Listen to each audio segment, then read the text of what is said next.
Est-ce que tu te souviens de l'époque où, quel que soit le réseau social sur lequel tu te baladais, t'avais toujours un influenceur qui venait te vendre un dentifrice au charbon ou une machine à blanchir les dents? À chaque fois, on retrouvait le même pattern. Quelqu'un avec un physique avantageux, mais quand même un peu banal, suffisamment pour nous ressembler et qu'on s'identifie, nous vantait la solution miracle pour enfin changer de vie. Sauf que la semaine dernière, je suis tombée sur ça. Yes, salut tout le monde, petite vidéo pour vous dire que je sors un nouvel album. Voilà, je sors un nouvel album, beaucoup s'en doutaient, et ils avaient raison de s'en douter parce que c'est vrai. Quand on connaît la pression médiatique autour de la sortie du nouvel album d'Orelsan après 2 ans, quand on connaît sa communauté hardcore de fans et qu'on voit passer son lancement d'album sur un Reels éclaté et mal sous-titré, on se pose quand même des questions. Alors oui, on en a déjà parlé dans les vidéos, on arrive dans l'époque du raw content, le contenu brut qui justement transpire la singularité. Mais il y a plus que ça, Orelsan a toujours été l'archétype de l'anti-héros. C'est un mec qui a jamais fait comme tout le monde. Et aujourd'hui, l'influence à la papa telle qu'on la connaît, c'est cette personne issue d'une émission de télé-réalité ou quelqu'un de déjà public qui est présent sur les réseaux sociaux et qui te pousse à acheter un truc. L'influence avec laquelle on a grandi, c'est tout simplement le placement de produits. Même si c'est triste, ce que cette chute d'Icar nous apprend, c'est que ces influenceurs, à force de vendre tout et n'importe quoi et de se décentrer de leur communauté,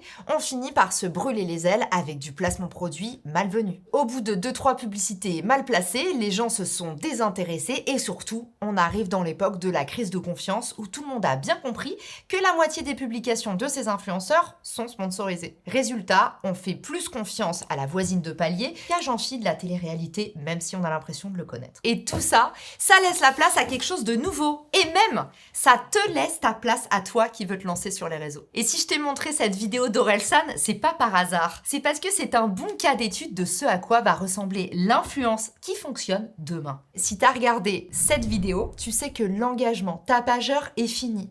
Ce que les algorithmes recensent, c'est les vrais marqueurs d'attention. Est-ce que cette vidéo a été sauvegardée? Est-ce qu'elle a été regardée plusieurs fois? Jusqu'à la fin, évidemment. Est-ce que cette vidéo a été partagée? Tout ça, ça compte beaucoup plus maintenant que le nombre de likes ou d'abonnés. À la fin de cette vidéo, t'auras toi aussi tous les codes de l'influence de demain, donc c'est parti pour Joue-la comme Orelsan. La première chose qui heurte dans cette vidéo, c'est qu'elle va à l'opposé de tous les codes des réseaux sociaux. Orelsan est une immense star et tu dois t'imaginer qu'il y a une quinzaine de personnes qui gèrent son contenu. Mais le mec fait sa vidéo tranquille au vélo avec son iPhone. Il envoie un message hyper fort à ses fans. Je me fiche complètement des codes des réseaux sociaux. Qui aujourd'hui, en 2025, ose renvoyer cette image? J'ai déjà envie de vous répondre. Ceux qui ont vraiment gagné, ceux qui se disent en fait le plus important, c'est la communauté. Pourquoi les gens me suivent? Orelsan se dit parce que j'ai des directives, j'ai des idées que personne n'a. Il a envie de revenir à l'essence même brute de son contenu, sans les artifices, sans les paillettes et sans toutes les choses qu'on reproche aujourd'hui aux stars des réseaux sociaux. Il envoie donc un message hyper puissant. 1. Je suis restée comme j'étais. 2. Je place mon art avant les paillettes. Et 3. Je fais une énorme annonce dans des conditions que personne n'attend. Résultat, quand t'es fan d'Orelsan et que tu vois ça, tu te dis que, comme d'habitude, il a tout compris.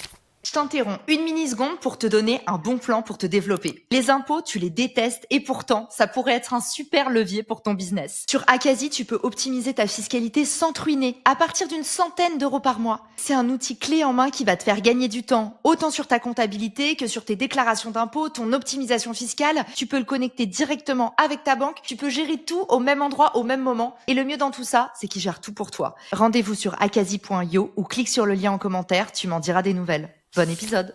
La deuxième chose, c'est le message. Tu verras que Orelsan n'a rien coupé au montage. Ou alors, ses équipes sont hyper manipulatrices. Il a fait une vidéo complètement raw, complètement brute. T'es pratiquement sûr qu'il l'a fait en un coup, avec une feuille de notes et 2-3 bullet points. T'as l'impression d'être à côté de lui parce qu'il y a des hésitations. Et aujourd'hui, à l'ère de l'IA, un mec qui hésite, tu te dis que c'est forcément hyper authentique. Maintenant, tout le monde a des scripts écrits par ChatGPT et tout le monde raconte la même chose. Orelsan, lui, il laisse des traces d'hésitation depuis sa caméra dans le salon.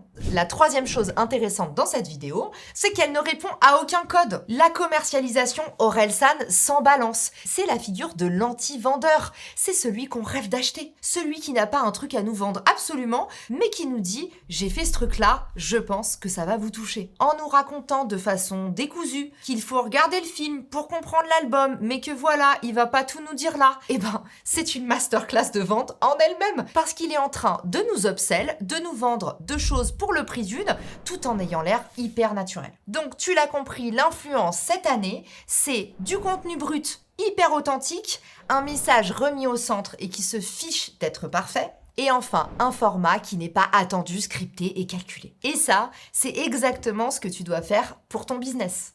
Maintenant, je vais te montrer comment tu peux utiliser cette masterclass pour ta propre activité. Quand je regarde mes formats qui ont vraiment cartonné, je me rends compte que le truc qui attire le plus l'attention, c'est toujours les erreurs que j'ai faites, les galères que j'ai partagées ou les trucs que j'ai laissés traîner. Autrement dit, mes preuves de vulnérabilité. Plus votre contenu laisse transparaître qui vous êtes vraiment, même si c'est pas parfait. Plus on va vous aimer sincèrement pour ce que vous êtes, et donc vous restez fidèle. Mon premier conseil, c'est donc de coller à votre personnalité. Si ça vous fait suer de faire des facecam, lancez des voice-over, mettez votre voix sur des images d'illustration, trouvez un nouveau format que personne n'a fait pour ne pas vous montrer. A contrario, si vous êtes ultra vidéogénique et super en vidéo, mais que vous n'aimez pas écrire, ne vous faites pas suer à faire une newsletter. À chaque fois que vous faites un contenu qui est vraiment vous et qui transparaît votre singularité et votre vulnérabilité, vous ouvrez la porte à des gens qui vont vous aimer. En gros, le contenu sur lequel tu dois te concentrer cette année, c'est celui qui te coûte le moins d'énergie, voire même qui t'en donne, le truc que tu t'éclates à faire et sur lequel il y a le moins de barrières à l'entrée pour toi. Mon deuxième conseil, c'est de se concentrer sur un message qui vient vraiment de toi. Prends le temps d'explorer des idées qui te sont propres. Plus la communication des autres est standardisée, plus on va regarder la tienne. Tout le monde utilise ChatGPT pour poster des conseils qu'ils n'ont jamais éprouvés, jamais validés. Tant mieux. Inspire-toi de ton expérience personnelle que personne ne peut copier. Raconte des histoires des vrais. Tu le sais, chez Agence Personnelle, c'est notre signature. Quand on représente un fondateur qui arrive avec une expertise et qui veut augmenter sa visibilité, on ne lui demande pas tout ce qu'il sait faire. On ne lui demande pas tout ce qu'il a à vendre. On trouve des histoires qui raconte pourquoi il s'est lancé. On trouve des exemples de transformations qu'il a opérées et on habille toutes ces techniques d'exemples concrets pour que ça puisse résonner au plus grand nombre. Crée un contenu que personne ne pourra copier en l'enveloppant de personnalité. Là où Orelsan a laissé paraître des hésitations, là où il a un langage un peu fouillis que personne ne comprend, c'est ce qui fait que son message est vraiment écouté. On voit bien que le mec n'est pas en train de réciter. Alors si tu m'écoutes, commence dès maintenant à te poser la question, qu'est-ce que je peux raconter que les autres ne pourront pas copier? Parce que c'est ce contenu-là qui va vraiment te rapporter.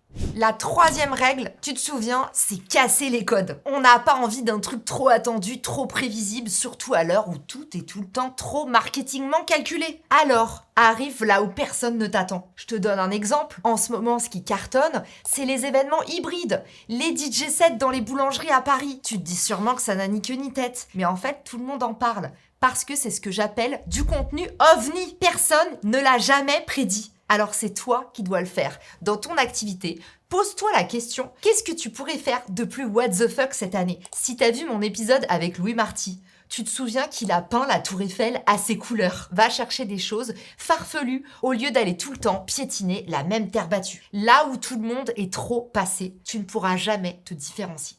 Maintenant, tu l'as compris. Les influenceurs sont morts, plus personne n'a envie de les écouter. Ils ressemblent à toutes ces pages de marque qui ne gagnent plus d'abonnés. Si tu sens ton contenu stagner, applique la masterclass Orelsan. Du contenu brut qui transparaît ta vulnérabilité et ta singularité. Un message que toi seul peux faire passer et à ta manière. Et enfin, un format inattendu qui va à l'encontre des sentiers battus. À partir du moment où tu appliques ça, tu verras immédiatement des résultats. Mais ne va pas trop vite, parce que maintenant tu le sais. On est en train de passer de l'économie de l'attention à l'économie de l'affection. Et le plus important dans tes contenus, c'est le cœur que tu mettras à l'ouvrage. D'ailleurs, si cette vidéo t'a fait réfléchir, inspirer, booster, je compte sur toi pour t'abonner. Chaque semaine, je te prépare une vidéo pour devenir un crack du marketing et donner plus de valeur à ce que tu fais. Alors, rendez-vous mardi pour la prochaine et en attendant, tous les jeudis, tu peux poser toutes tes questions en direct dans la hotline de Caro. Ciao! Si cet épisode te plaît, tu peux le partager en me taguant ou lui laisser 5 étoiles sur Apple Podcast. Marketing Square.